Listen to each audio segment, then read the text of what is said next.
Funerals actually take a lot more planning than I expected. With us using island cuisine for the first time, of course we were iffy, but once they came and showed us their service, their food, tasted their food and everything, we definitely use them again because their service and food is just awesome.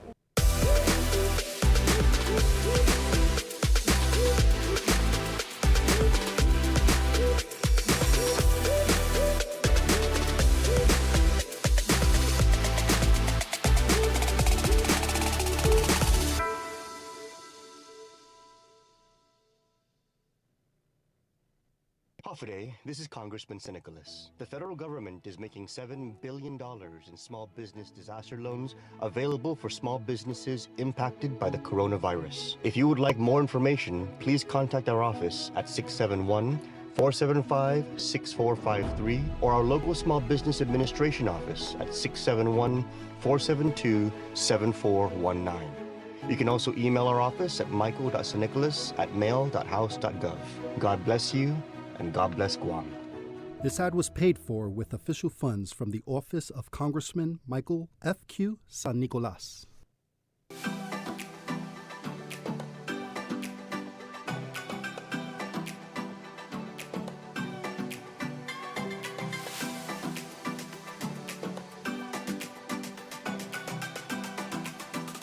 After Guam, si Rod's Gimpap introducing the 2020 Toyota Tacoma Access Cap D-Max. Este na mes, got to be promo United Airlines, $1,000 United vouchers. After nananga, sabik man manono si Tacoma, Guam, Tacoma territory. Text si Rod's ginigi Atkins Pro Toyota, 671-788-2584. Talumbray, go si Rod's, sino nagan sa 671-788-2584. After nananga, let's go places.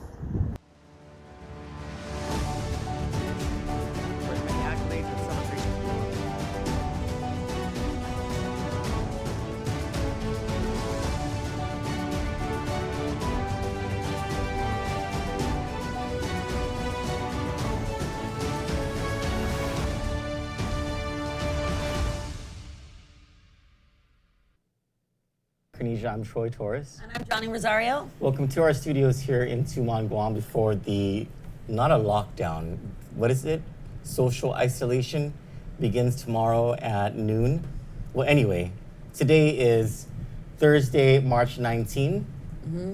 It has been one heck of a past 24 hours. In an interview that I had with Crystal Paco today, she serves me a touche, and you guys will get to hear it in just a second. But first off is the executive order from the governor declaring what she calls a social isolation, if I'm not mistaken. And there is some guidance that the Office of Civil Defense and the governor's office provide about, what does this mean? So according to Department of Public Health and Social Services, there's a social isolation directive guidance issued today, and it's guidance on Executive Order 2020-05, which the governor released. She says the purpose of the social isolation directive is to limit gatherings of several people in an effort to limit the spread of COVID-19. And we're going to get to some crunching of the numbers that don't necessarily look good for Guam. When in doubt, for the sake of the public's health and safety, any space that encourages social congregation or gatherings should close. In accordance with Section 5 of the Executive Order, the following guidance is provided. If you want, Charlie, you can go to my screen so people can see this for themselves. Essential businesses means healthcare operations and essential infrastructure. We have a girlfriend who is like, I have to go to work. Grocery stores, and you know what? We were at Cosules today, and man, those workers there had the nicest attitudes. They did. And that store was packed. They were a lot nicer than me. Johnny had a run-in with someone. But it turned out well. So thank you so much. Thank you. She was scared, that's why. Grocery stores, certified farmers markets, farm and produce stands, supermarkets, food banks, convenience stores, and other establishments engaged in the retail sale of canned food, dry goods, fresh fruit and vegetables, pet supply, thank you, Governor, fresh meats, fish and poultry, and any other household consumer products such as cleaning and personal care products. That means stay clean, people. Stay clean and don't be mutung and pusading. So that means while at home, we're all going home, and leave the house if you need to get the essentials. The essentials, yes. Right. This includes stores that sell groceries and also sell other non-grocery products and products necessary to maintaining the safety, sanitation, and essential operation of residences. That is code for the governor would like all of us to remain clean and smelling good for the sake of each other, and since we're going to be near each other for the next 14 days, or what is it, 10 days? 10 days of social isolation. Essential businesses also means food cultivation, including farming, livestock, and fishing. Businesses that provide food, shelter, and social services and other necessities of life for economically disadvantaged and otherwise needy individuals. Newspapers, television, radio, and other media services, gas stations and auto supply, auto repair and related facilities, banks and related financial institutions, hardware stores, plumbers, electricians, exterminators, and other service providers who provide services that are necessary to maintaining the safety, sanitation, and essential operation of residences, essential activities, and essential businesses. Businesses providing mailing and shipping services, including post office boxes, educational institutions, including public and private K through 12 schools, colleges, and universities for purpose of facilitating distance learning or performing essential functions, provided that social distancing of 6 feet per person is maintained to the greatest extent possible. Laundromats, dry cleaners, and laundry service providers. Restaurants and other facilities that prepare and serve food, but only for delivery or carry out. Schools and other entities that typically provide free food services to students or members of the public may continue to do so under the executive order on the condition that the food is provided to students or members of the public on a pickup and takeaway basis only. Schools and other entities that provide food services under this exemption shall not permit the food to be eaten at a site where it is provided or at any other gathering site. Businesses that supply products needed for people to work from home, businesses that supply other essential businesses with the support or supplies necessary to operate, businesses that ship or deliver groceries, food, goods, or services directly to businesses, airlines, taxis, and other private transportation providers providing transportation services necessary for essential activities and other purposes expressly authorized in the executive order, home-based care for seniors or adults, residential facilities and shelters for seniors, adults, and children, professional services such as legal or accounting services when necessary to assist in compliance with legally mandated activities.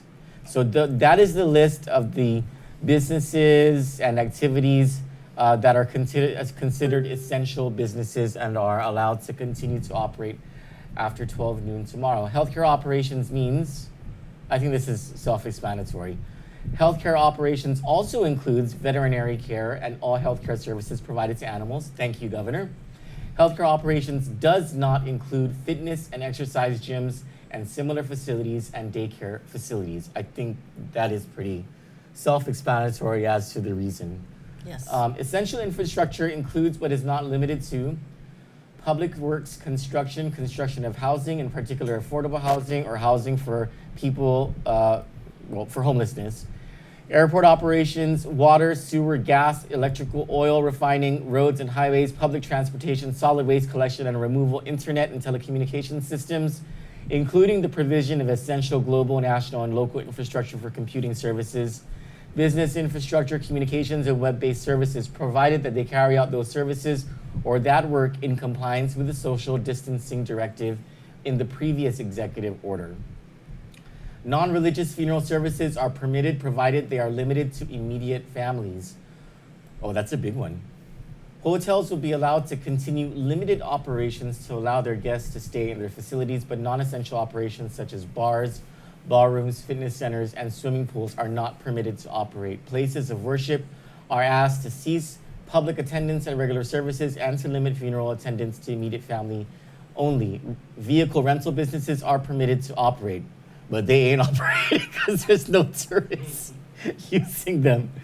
Distributors, wholesalers, and providers to essential businesses may continue operations. Public spaces such as beaches and walking or running trails will remain open, and outdoor activities such as walking, hiking, or running is permitted. Thank you, Governor. Provided that individuals abide by the social distancing directive in the previous executive order. No problem there.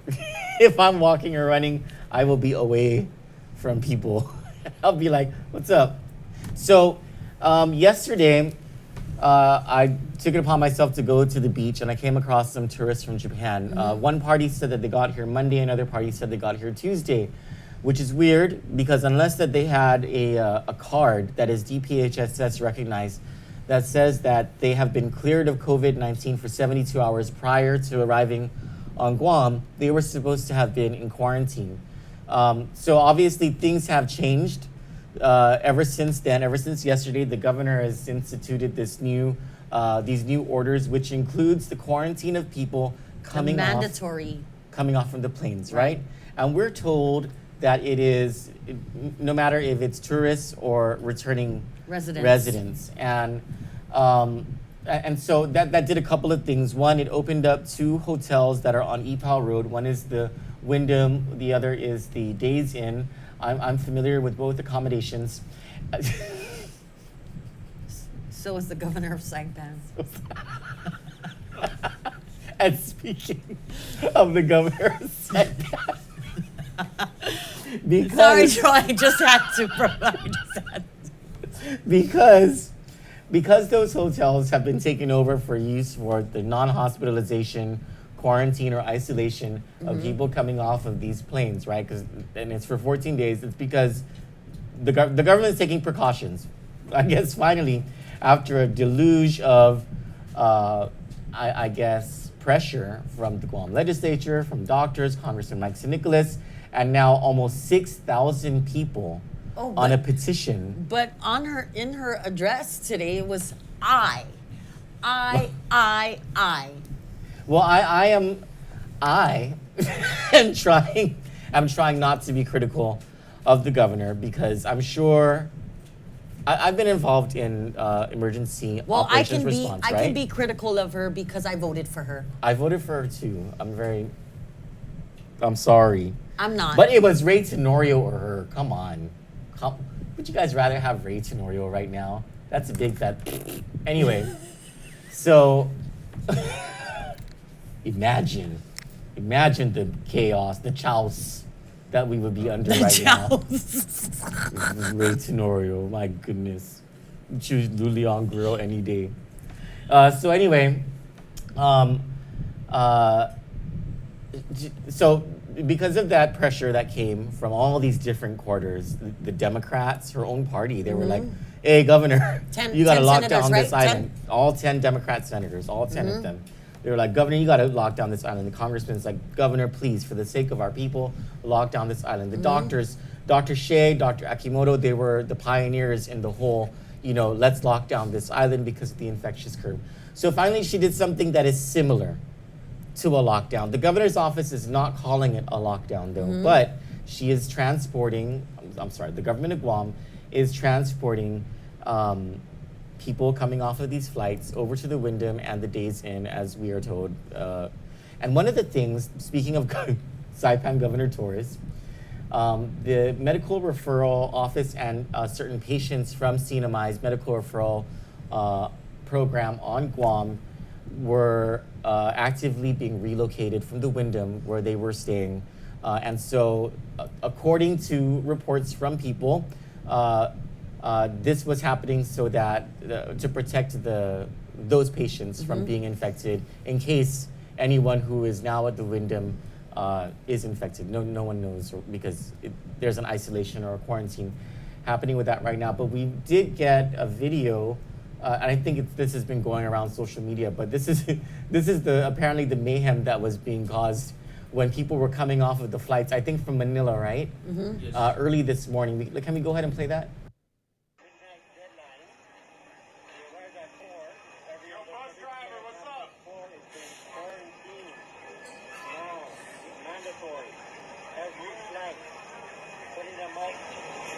Different hotels. Who's going to pay? Who's paying for this? But this is what we got 4 buses right now heading out. Well, fine, but look for the. They even use the Guam school bus? These guys to keep flying people in. Oh. And it's going to American Airlines over there. Why would you have the airport? No warning. Why would you shut the airport down? 5 people in the Can you hear them complaining? fucking crazy. Damn, that's a lot of buses though. They could have just shut the airport down and not let us fly in. Thank you, United. Isn't that way safer? Governor, you should have done Whatever this that a long time ago. Yeah, word? That's crazy shit. Fucking crazy. Bruce! Bruce! Help us.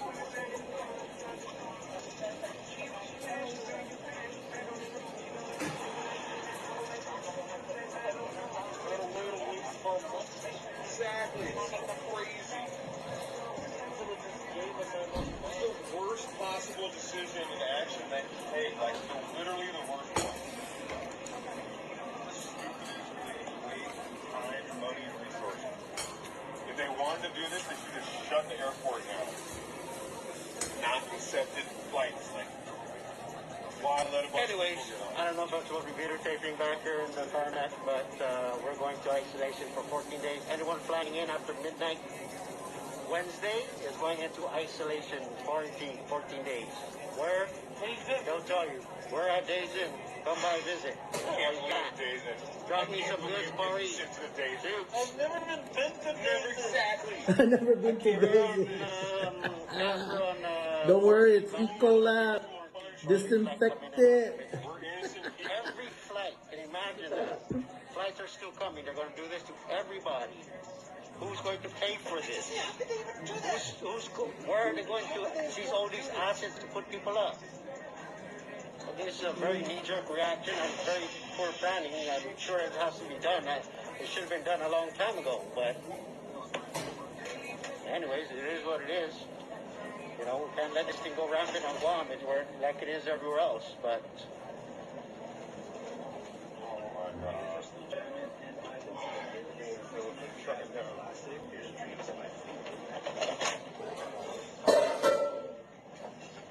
so they want to quarantine people and try and keep Guam safe. Now, these are people who came in from flights, but as the name of the show suggests, when you look at the numbers, there's a big problem. Now, in Hawaii, 16 people have been confirmed to have COVID-19. None of them are locally acquired. All of them were imported in. There was some travel involved. On Guam, that's not the case. Right. You know, from the very first set of numbers, there were people, there's been community transmission, meaning that there was no travel history. This thing has gone from someone who got it on island and transmitted it to somebody else on island. And so it's a scary situation going around. And when we looked at the numbers, we looked at all of the JIC reports of the number who were positive, the number negative, and the total tests since the testing began. And this is what it looks like. This past Sunday is when there were the 3 positive, right? There were 14 tests that were done. Out of the total tests done, 21% came out positive, okay? And then the following day, there was nothing. There were 12 tested, so that's a total of 26 tested, right? And then on Tuesday, 20 more were tested, so that's a total of 46 tested, and there were 2 more positive. So out of 46, 5 total as of Tuesday were positive. That's an 11% positive rate, right?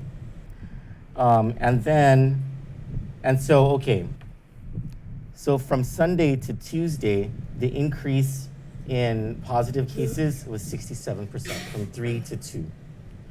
And then from Tuesday to Wednesday, they conducted 20 more tests, and three more people came out positive, so for a total of 8 people. That is a 60% increase in the number of positive cases from Tuesday into Wednesday. And out of 66 total cases, or total tests, 8 positive, that's a 12% positive rate. And then 16 more tests, bringing the total number to 81 tests as of today. 12 positive, that's a 15% positive rate. And go ahead, why don't you go ahead and show that graphic, Chelu? The one from Politico.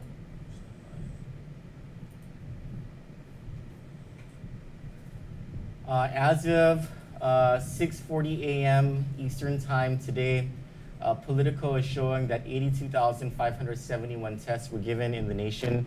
Of that, 8,131 were positive, so that's under 10%. I need to say something here with Yeah. these numbers. Yeah.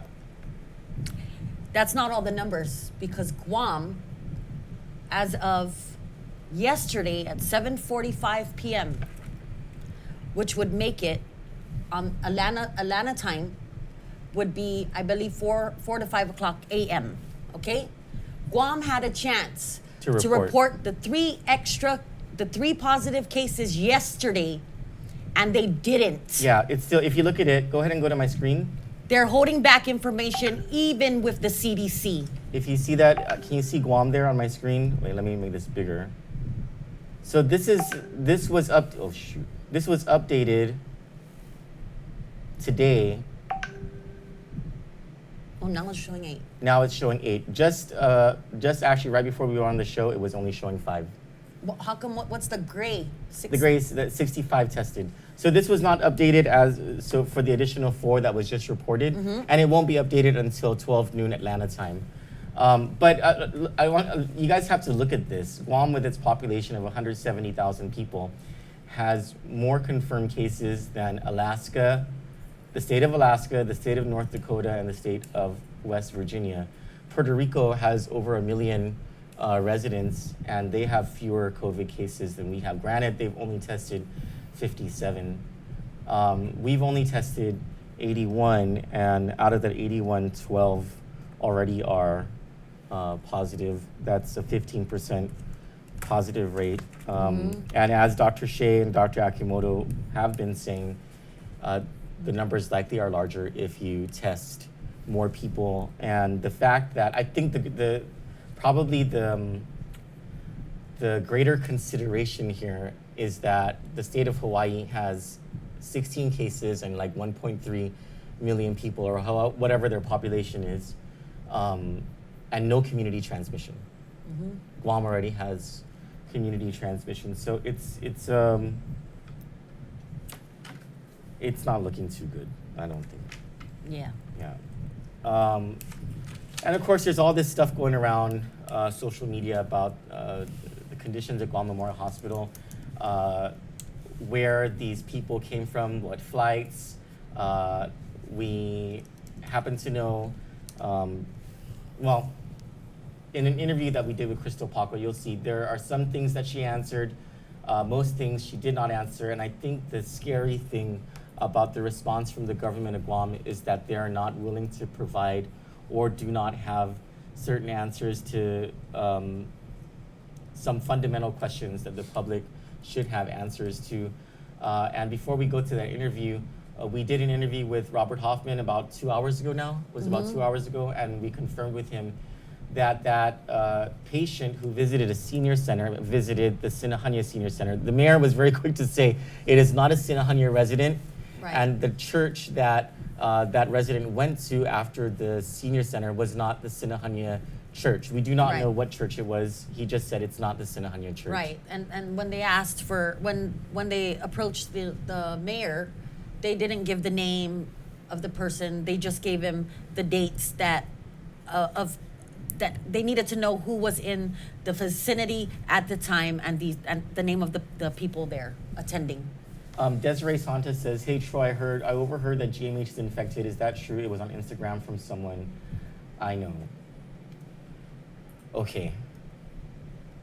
So we're privy to some information from sources at Guam Memorial Hospital.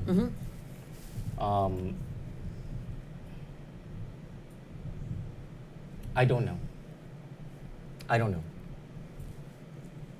I tend to believe it, but I don't know. I can't tell you for sure. What are your thoughts on it?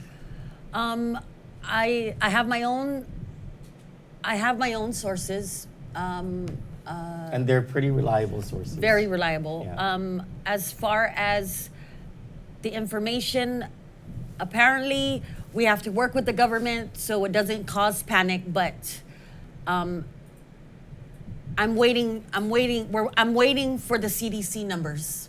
Yeah. So that's what I'm going by. That's because the government, to be very honest with you, with the dengue, they'll tell you where it is, what village. These are the things that's happening. And with this corona, they are not being transparent, and people are dying. So to give you some perspective on transparency, all other states and territories are releasing information like what flight the person came off of, what date, what Their city they occupation. live in, their occupation, where they work. They're releasing information like that. But as you'll see, we asked these questions to Crystal Paco, St. Augustine in the son of a gun. I was really trying not to do that. In an interview we'll release that interview, but I think some of your comments here are very. So Michelle Pierce says 12 confirmed cases, but how many people have these people been in contact with over the past few weeks? And how many people who are infected but unable to be tested were in contact with people over the past few weeks? Multiplication people, a middle schooler could guess the math on this. Without widespread testing, we don't have real data to work with. That is a great point. And the solution to any anxiety over a point like that is to stay home and do not be in contact with people. I don't care how much you love them.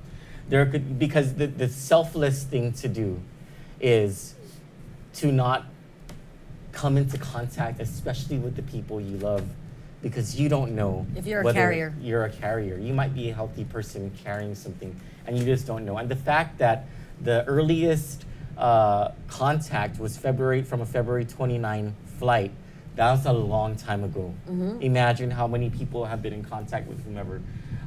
Michelle goes on to say there could potentially be hundreds of infected people that don't know it yet. She's right. And many of these people could still be going to work without symptoms and continuing to infect others. People are being denied testing because of limited kits. So we brought this point up last week. Our testing guidelines don't match the CDC guidelines. They don't match the guidelines that all of the other states and territories are using to test their people. And in our interview with Crystal Paco, I know I keep talking about it, we'll play it. She says that there are enough test kits.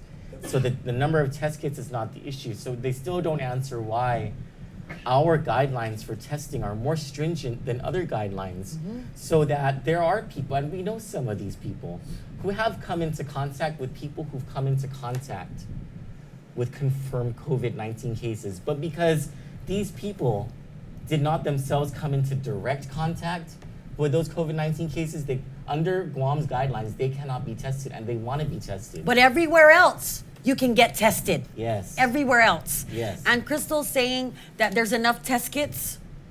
It's just like the governor saying there's 50 ventilators. How many of those ventilators are actually working? Dr. Akimoto says that we should ask, how many are actually working. That's something that he put out in the media. Jacob Nakamura says our numbers will stay low if they don't allow the testing. They rejected at least 25 requests from doctors for testing today alone. That's interesting. Weird, because immediate family members of elected officials are getting tested without meeting the protocol. This is effing BS. And Floydelius Okamura said that the comments earlier by Ryan Bigler are not false. That's what that Floydelius Okamura is saying. Guys, you have to remember, you got to get the information. You just can't believe anything, but you got to remember where the information is coming from. And then part of us were torn because we know it's true. We don't trust the government. But the government, we want to work with them so that everybody can be in line, So there's no panic. There's no panic buying. There's no fighting, But the sad part is we do not trust our government. And look at just yesterday's numbers. It wasn't reported when it would have been reported and updated at 12 noon. They had a chance and they didn't. So without further ado, put on your mask for the interview with Crystal Paco.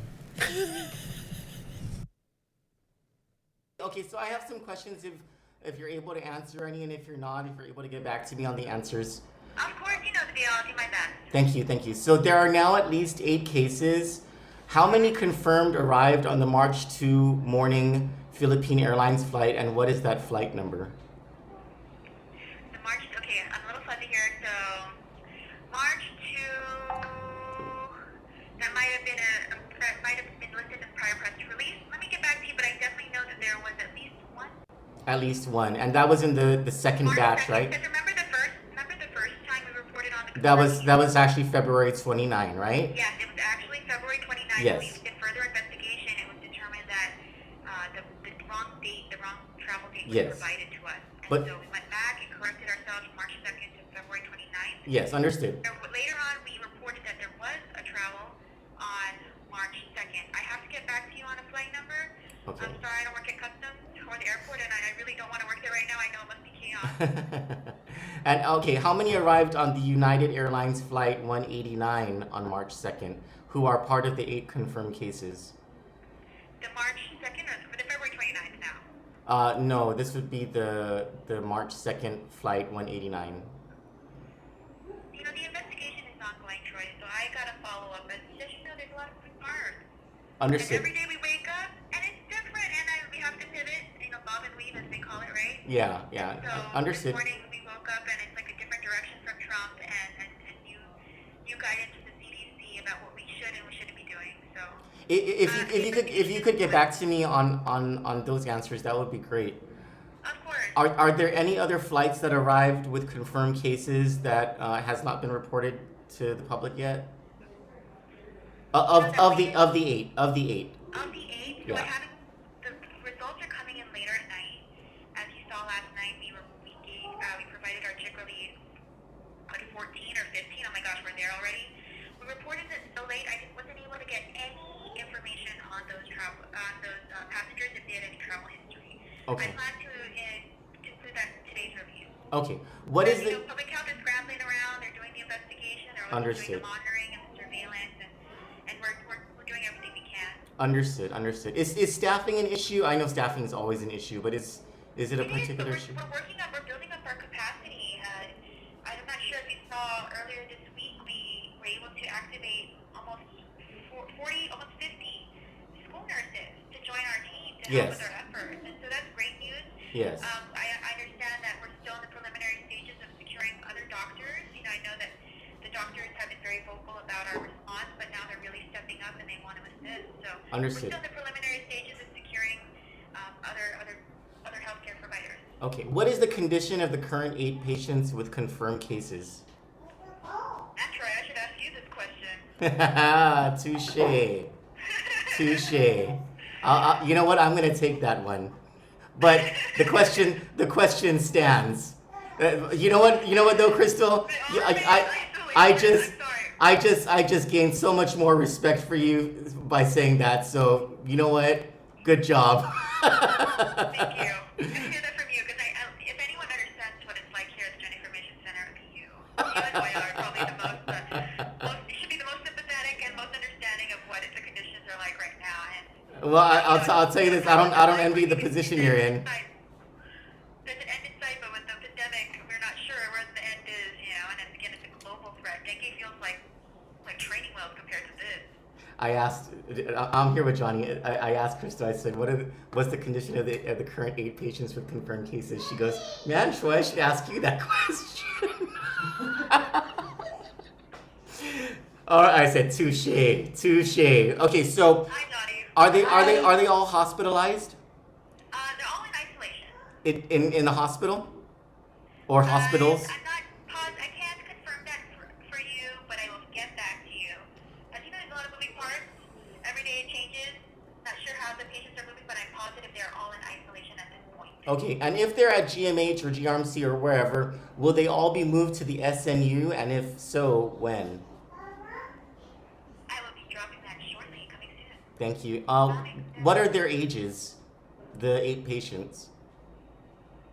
The age patients? Yeah, the ages of Again, these I don't patients. have all that patient information. Okay, that's something you can get back to me on then, right?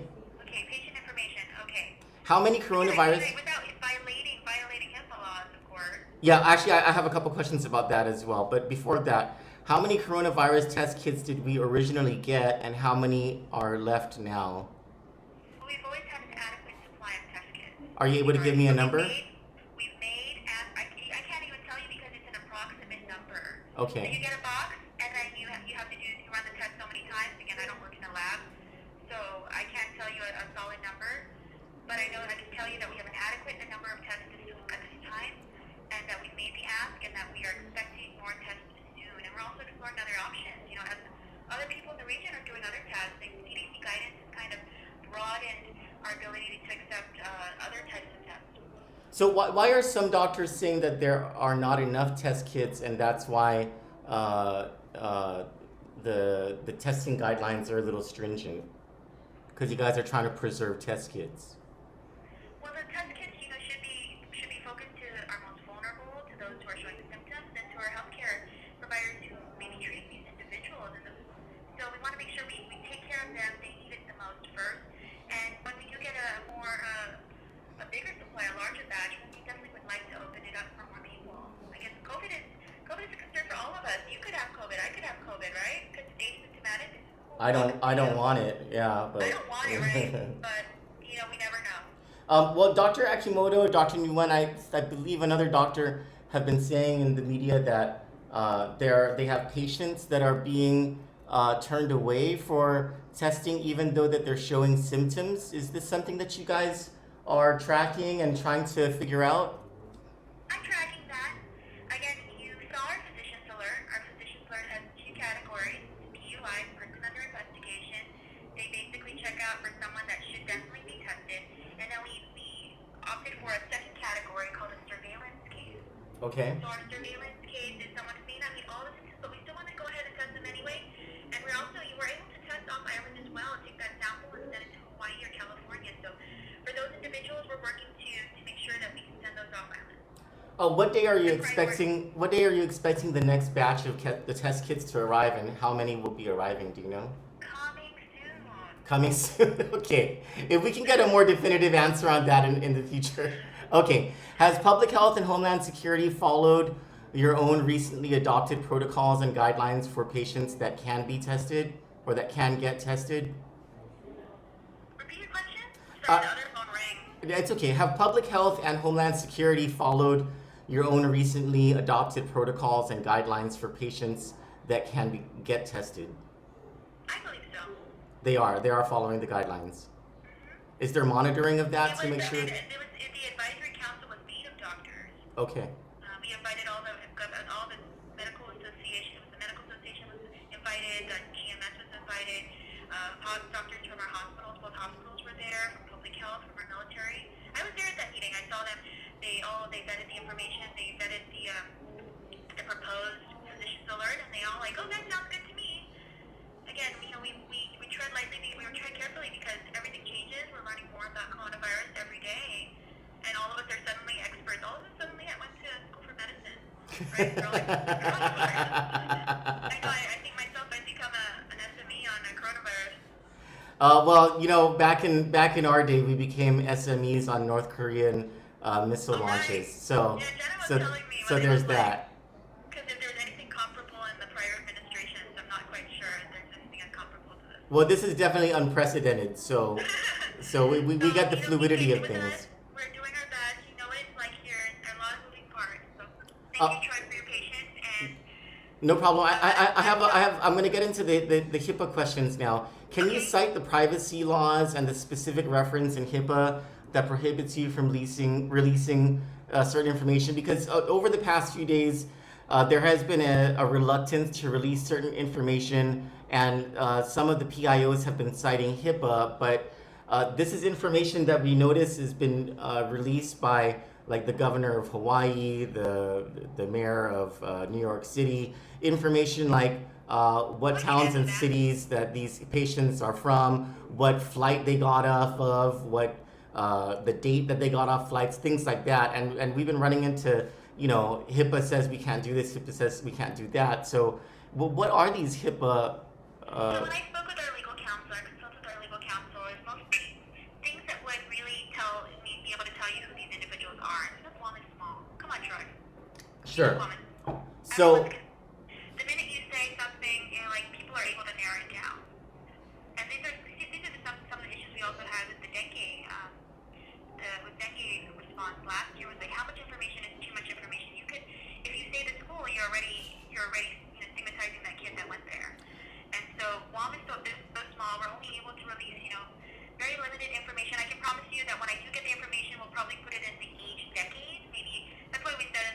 In someone in their 60s, right? In their 60s, they did have recent travel history. We went ahead and gave you the flight information because we had it.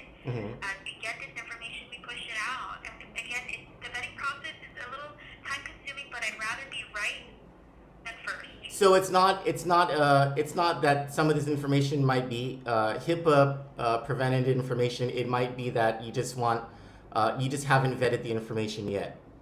Partly, yes, most Okay. definitely. And look, we messed up that first time. Yeah. And I imagine everyone panicked. Everyone that was traveling from the Philippines to Guam on March 2nd, when we yeah. originally announced, was like in panic. Yeah, And yeah. so we don't need to add to that panic. Again, the governor just signed a EO 2020-05, and we're listening to the public, and we don't want to impede on people's First Amendment, right?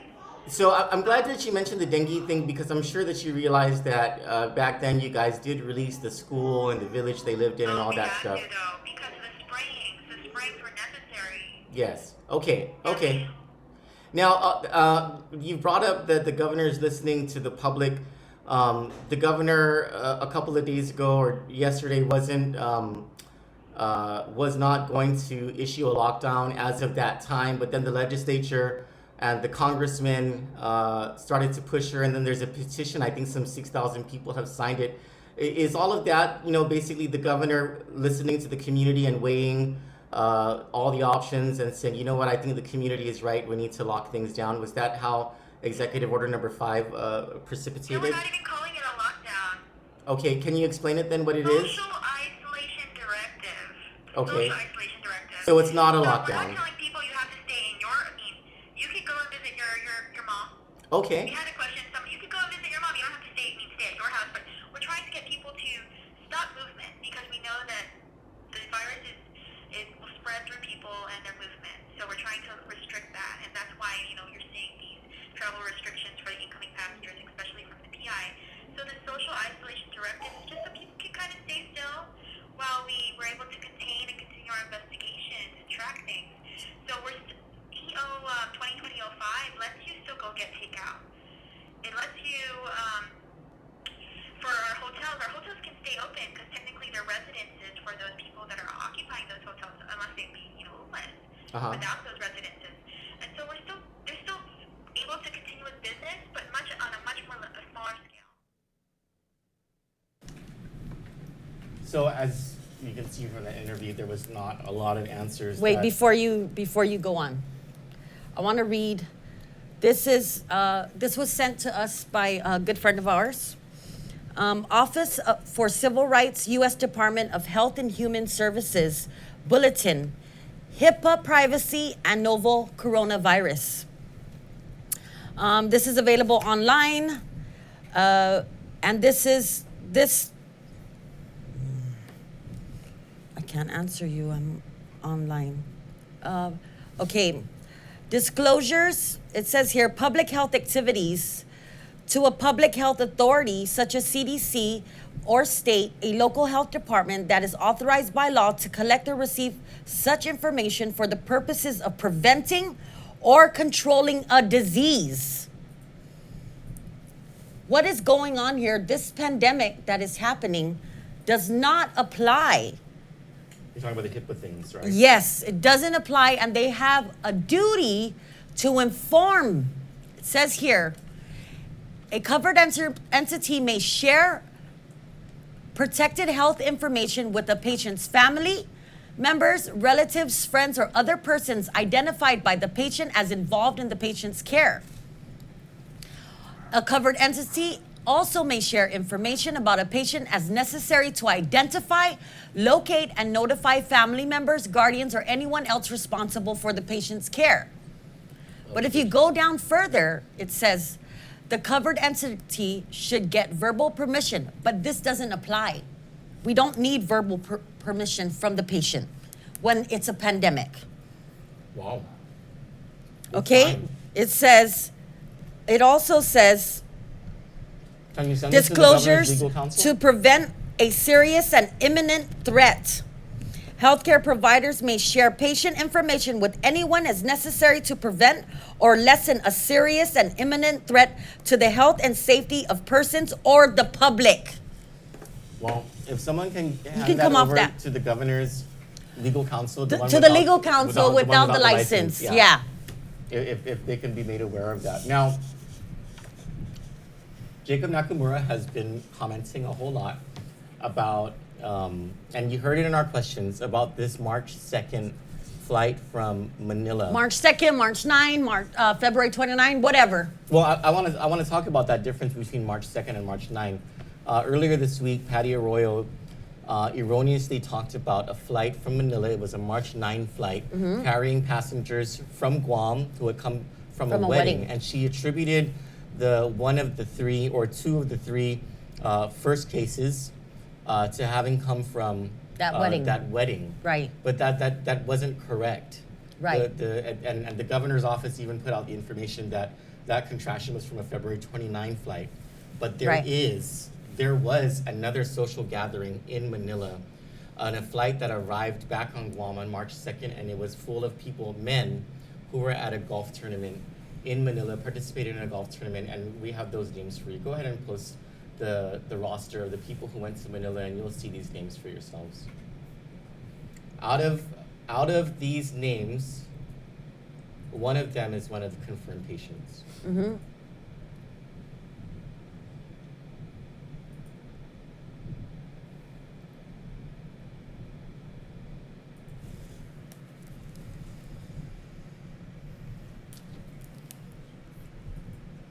And if the government won't tell us, the government is... Will not tell us, we will find it. And we found it. So some of these names are on here are part of the 1%. And I have a big issue because we're the 99%. We're not privy to their information. And even with even this whole lockdown thing or what is it called? What does she call it? Social isolation. Isolation, whatever. Their team received that information first. So they were able to prepare themselves for the isolation. And that pisses me off. But what I wonder, because we have it on good authority as in first-hand information, that those who have been around, at least some of these people have not been tested. And you see some government of Guam names here, and you also see spouses of government of Guam people. The in crowd. In this listing. Now you're gonna be in quarantine. I'm in quarantine. So here's the information, people. Take it however you want it. That is our job, is to gather the information, and it's for you to decide. Oh no, keep rotating those names so people can see. I want people to see these names.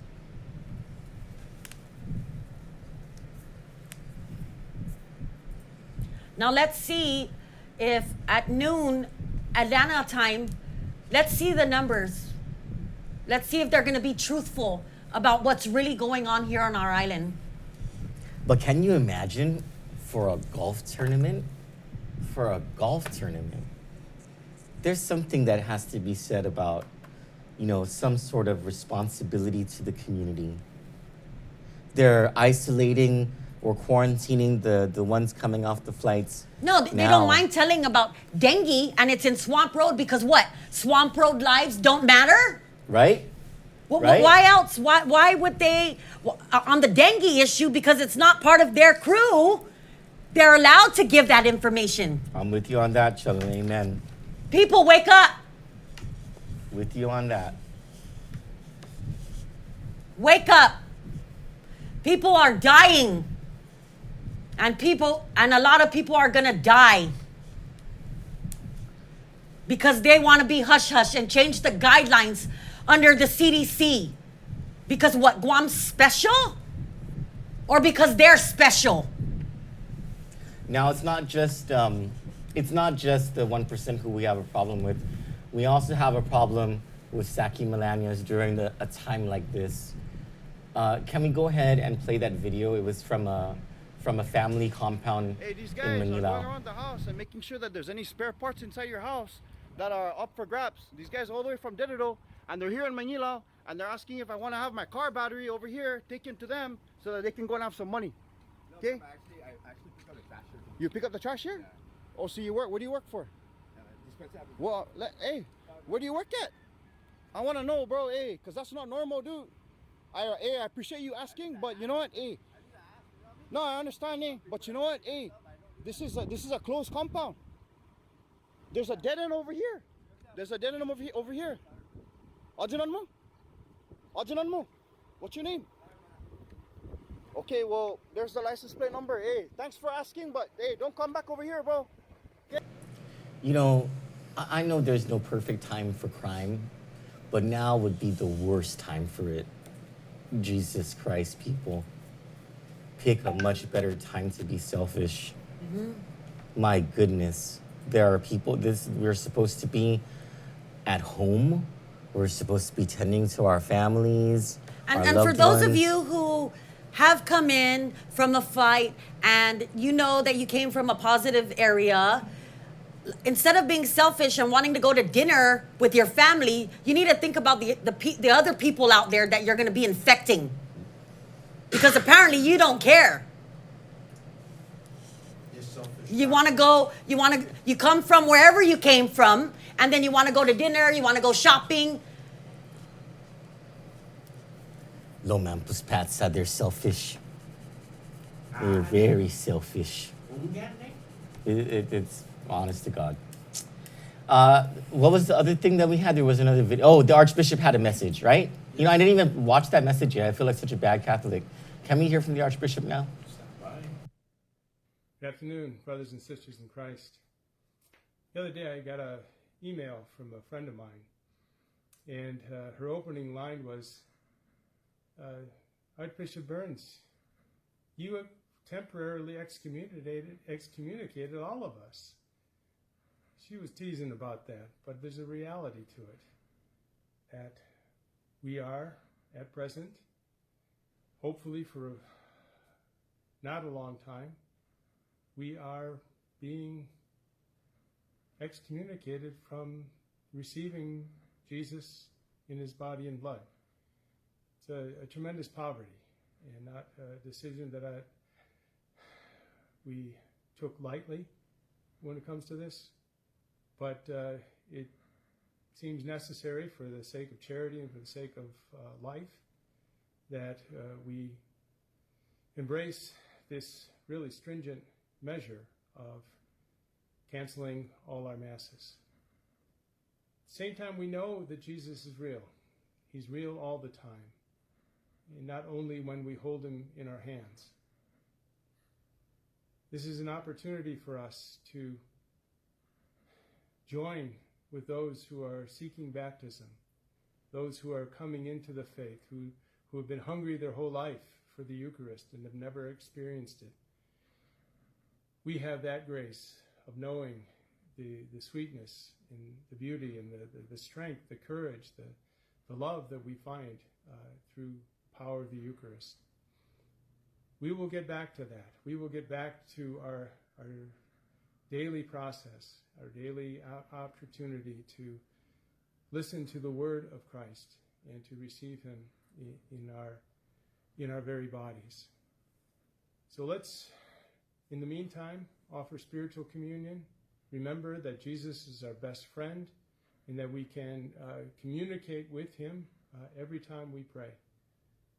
I encourage you, my brothers and sisters, that this excommunication will end, and we will rejoice when that comes about. God bless you all. Now, before we sign off, I have a special message for Phil Flores, the president of Bank Pacific.